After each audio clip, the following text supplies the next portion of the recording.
గులకరాయి, విజయవాడలో గులకరాయి. ఆయన పోతా ఉంటే కరెంట్ ఆఫ్ అయిపోయిందంట. నేను ఆఫ్ చేశానా? ఎవరిది గవర్నమెంట్ ఇక్కడ? ఎవరిది గవర్నమెంట్? నీ గవర్నమెంట్ అవునా కాదా? ఎవడో అందులో నుంచి గులకరాయి వేశాడంట నాటకం. ఆ గులకరాయి హత్యా ప్రయత్నం అంట. నేను ఆయన్ని చంపేయడానికి గులకరాయితో దాడి చేశానంట.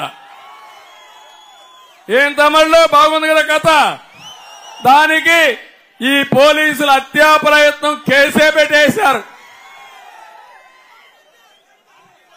అంటే నీ పైన ఒక గులకరాయి పడితే ఇంత కలవరం కావాలి?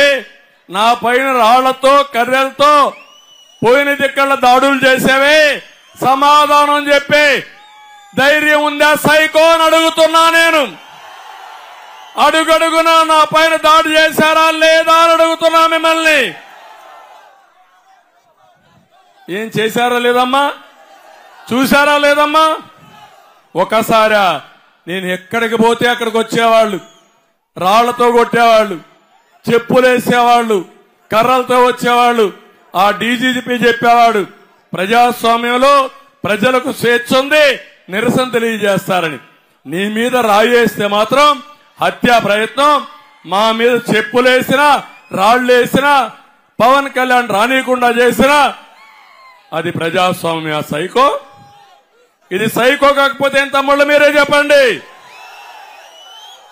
అంటే మనిషి యొక్క అహంకారం, మనిషి యొక్క సైకో నేచర్తో రాష్ట్రాన్ని భ్రష్టు పట్టించి ఇప్పుడు ఇవన్నీ మాట్లాడే పరిస్థితికి వచ్చాడు.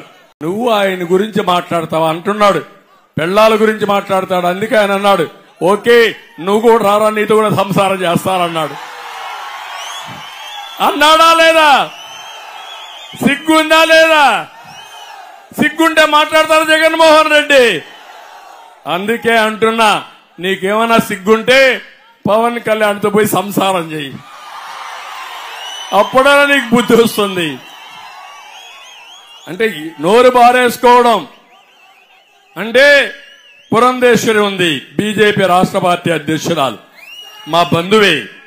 కానీ 30 ఏళ్లుగా ఆవిడ కాంగ్రెస్ లో ఉంది, ఇప్పుడు బీజేపీ రాష్ట్ర అధ్యక్షులుగా ఉన్నారు. దేశంలో చాలా మంది కుటుంబాల్లో వివిధ రాజకీయ పార్టీల్లో ఉంటారా లేదా అని అడుగుతున్నా మిమ్మల్ని.